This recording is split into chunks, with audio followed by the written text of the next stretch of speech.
Nanindigan ng Department of Labor and Employment na kaisa sila ng mga manggagawa sa paglaban para sa napurnadang aumento sa sahod. Si Victor Liantino sa buong detalye. Yan ang sitwasyon sa harapan ng DOLE headquarters kaninang umaga.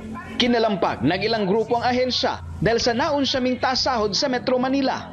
Sa kabila niyan, matapang silang hinarap ni DOLE Secretary Francis Tolentino. Siyempre malulungkot tayo kasi tayo yung nagbigay ng pagtataas ng sweldo.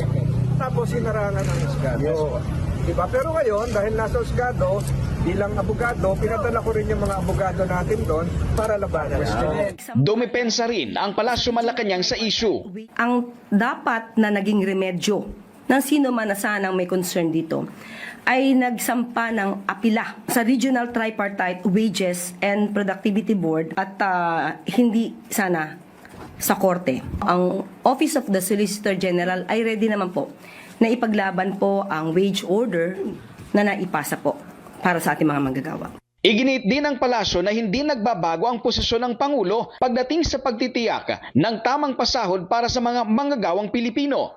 Ang pagbibigay naman po ng tamang wage or sweldo sa ating mga manggagawa, ito naman po ay nais ng Pangulo. Kaya hanggat wala pang nagagawa na batas patungkol po dito, tuloy-tuloy po ang pagtatrabaho ng pamahalaan. Kinestyon naman ni Senate Committee on Labor Chairperson Senator Joel Villanueva ang ginawang TRO ng Korte.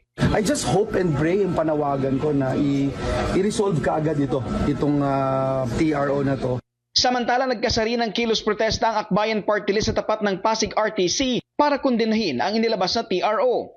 Ayon kay Akbayan Party List Representative Percy Sendanya, ang totoong pagpapakita ng senseridad sa mga manggagawa ay ang pagpapasa ng 200 peso legislated wage hike sa Kongreso. Para sa totoong balita sa Bagong Pilipinas, Victor Liantino ng IBC News para sa 13 sa tanghali ng Congress TV.